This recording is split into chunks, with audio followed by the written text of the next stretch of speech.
बहुत समय पहले जब संसार अभी नया था और नदियां पहाड़ों से गीत गाती हुई बहती थीं, तब एक आदमी रहता था जिसका नाम कवि था।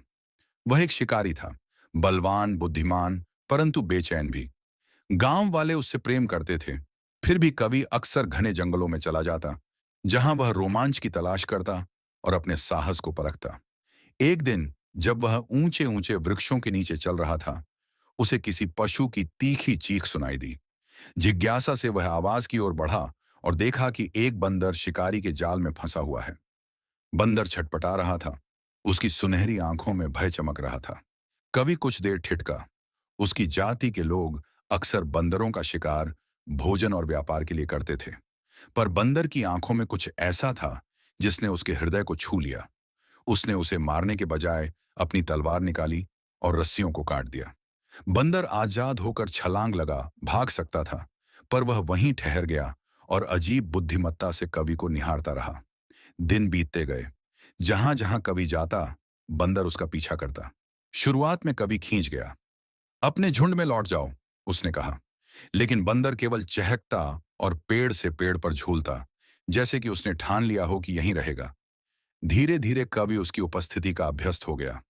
वह उससे फल बांटता और बदले में बंदर उसे सांपों और अन्य खतरों से सावधान करता। समय के साथ दोनों साथी बन गए। गांव वाले चकित रह जाते जब वे देखते कि एक जंगली बंदर इंसान के पास आग के पास बैठा है, मानो दोनों भाई हों। लेकिन कुछ लोग कवि का मजाक भी उड़ाते। तुम अपनी ताकत एक जानवर पर व्यर्थ कर रहे हो। बंदर आदमी को क्या सिखा सकता है? फिर एक मौसम आया जब भीषण सूखा पड़ा। नदियां सूख गईं और जंगल मौन हो गया। भूख और प्यास ने मनुष्य और पशु दोनों को जकड़ लिया। कवि ने हर जगह पानी खोजा, पर कहीं न मिला। गांव निराश होने लगा। तभी बंदर ने उसका हाथ खींचा और बेचैनी से चहचहाने लगा। वह कवि को जंगल के और भीतर ले गया, लताओं के बीच, तपते सूरज तले, दूर तक।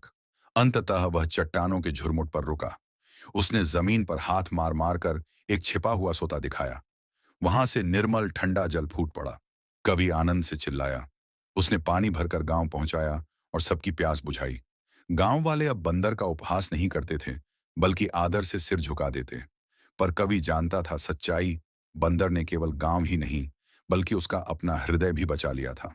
उसने सीखा कि ज्ञान केवल मनुष्य में नहीं, बल्कि प्रकृति और जीवों में भी होता है।